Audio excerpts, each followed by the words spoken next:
Taitra avokoa ny rehetra raha nahita ilay vaovao nilaza fanantanteraka fitsidiana tany Eswatini ny filohan'ny Rajoelina na ireo pombazy aza tsy nahafantatra ny fisiany izany izay trangana falazy ireo na dia natesitra ireo mpanohatra nandriamatoa ny Rajoelina ho ny faneho-kevitra nentiny Milavonjy Philobert lehibe ny mpanohitra eo anivony antenimera-pirenena no sady filoha lefitra fahafito androany. Mbola mijoro amin'ny foto-kevitra hatrany ny mahatsiara-dalàna ny fitondrana amin'izao fotoana izao ny mpiaradia amin'ny filohan'ny Rajoelina ka mbola manao antsony amin'ny tokony verenana amin'ny ara-dalàna i Milavonjy Philobert. Na izahay pomba ny filohan'ny Rajoelina dia samy tsy nahalala ny fisiany fihaonana iny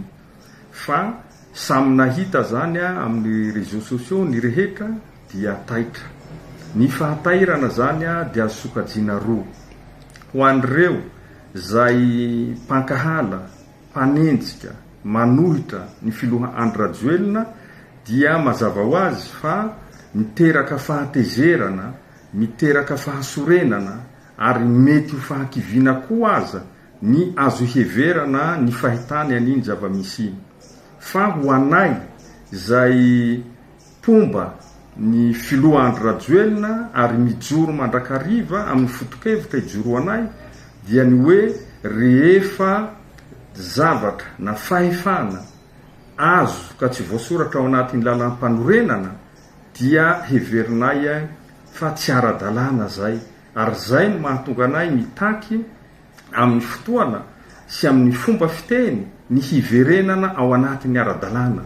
dia ny handraisana fahefana mifanaraka amin'ny lalam-panorenana zay misy eto amin'ny tany sy ny firenena. Samy manana ny fomba fijeriny avokoa ireo mpikambana eo anivon'ny SADC fa tsy voatery hitovy ka manana ny fomba fijeriny manokana ihany koa ny mpanjaka ny Eswatini manoloana ny zava-misy eto Madagasikara izay mampiseho fa manaja ny mandat demokratika ary maneho ihany koa fa filoha voafidim-bahoaka ny filohan'ny Rajoelina ka tokony hanapitra ny fotoam-piasany araka ny nambarany ity solombavambahoaka ity hatrany. Ny mpanjaka ny Eswatini ihany koa no afaka mamaly na mety na tsy ny fihetsika nataony tamin'ny fandraisana ny filoha teo aloha Andry Rajoelina ary ny fitondrany heviny ihany koa manoloana ny zava-misy raha ny fanazavana hatrany. Raha ohatra ka miteraka resabe ny fihaona ny filoha Andry Rajoelina sy ny mpanjaka ny Eswatini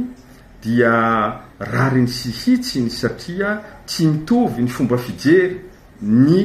mpitondra amin'izao fotoana izao amin'ny fitondrana mijoro sy ny fomba fijery ny mpanjaka Eswatini. Ny zavatra tokony ho fantatra ihany koa dia Madagasikara dia firenena mivondrona ao anatin'ny SADC ary mpikambana ihany koa ao anatin'ny vondrona Afrikana.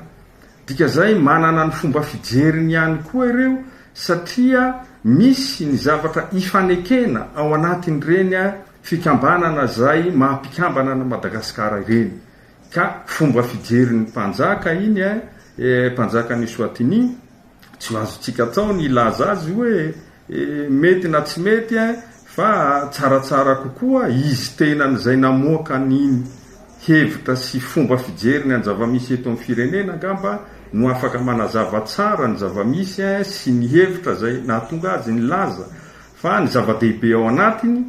dia ny fitakiany ny hiverena ny Madagasikara anatin'ny fotoana haingana amin'ny ordre constitutionnel ary ao anatin'izay dia apetrany mazava ihany koa fa manaja ny mandat demokratika zany ny mpanjaka ny Eswatini.